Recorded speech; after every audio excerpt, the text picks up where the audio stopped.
Exato. Então, tipo, essa mistura, essa acaba fazendo com que a gente enxergue a salvação, misture as coisas de modo que, por exemplo, de modo que a salvação já não é a salvação que a Bíblia dá, porque a realização do reino traz um monte de frutos do Espírito, traz a reconciliação com a criação, um consumo adequado, correto, sem exagero, traz um monte de benefícios. Só que ele fala assim, olha, o céu na terra vai acontecer, não quando Jesus voltar e a igreja terminar o trabalho dela de implementar o reino, não.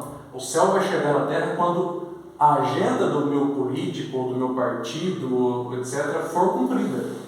Porque como são as duas coisas são uma só que uma coisa, a igreja lida com as coisas da eternidade, e esse aqui, o partido, ele representa esses interesses aqui na terra. Então, se eu cumprir as coisas do partido, da bandeira, do meu candidato, eu estou fazendo o reino de Deus de uma forma indireta. Então, a salvação mudou. A salvação é pelo plano do partido, e não pela fé, pelo relacionamento com Cristo. Né? O pecado também muda. Então, o pecado não está mais em mim. Né? O pecado não está na minha natureza, na minha tendência de consumir as coisas de maneira errada, quaisquer que sejam. Né? Então, ela está no outro. Então, o pecado está, por exemplo, se eu sou uma pessoa mais à esquerda, o pecado está numa construção maléfica do capitalismo, da sociedade de mercado, do consumo, das relações de opressão que existem no sistema capitalista e tal. Não é que não existam essas relações, mas o pecado, essa estrutura maléfica, maligna, é fruto do pecado daqueles que a compõem. Sim. E não algo que está externo. Então não é que o homem é bom e a sociedade capitalista o corrompe. Né?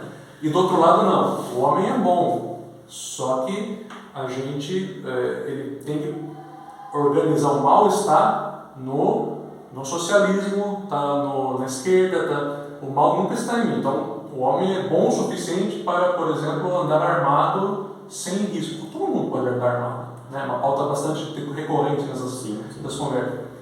Então, mas e o pecado que jaz em mim? E a capacidade minha de perder a razão e fazer uma besteira multiplicada pelo poder de destruição de uma arma, por exemplo? Isso ninguém... Aí, então, quando eu olho para essa discussão, para mim existe uma relação muito clara de que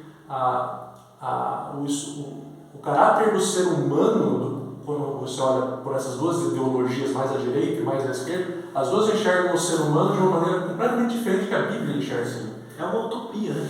O ser humano é bom para os dois lados. Os dois enxergam, só que essa coisa do estudo do ser humano, né, na antropologia, né, a antropologia cristã é totalmente diferente da antropologia desses dois lugares políticos. Sim, exatamente. E a gente já começa do ponto de que todo homem é pecador, falho, profundamente corrupto ou corruptível. Você fala assim, mas eu nunca matei ninguém, eu nunca roubei. Então, mas nós não somos chamados de pecadores por aquilo que a gente fez, mas porque nós somos capazes de fazer, pelo nosso potencial. Pela natureza que habita em nós. E a agenda do cristão é, partindo dessa premissa, o que traz a solução para nós. E não é a implementação de um tipo de governo, de um tipo de sociedade.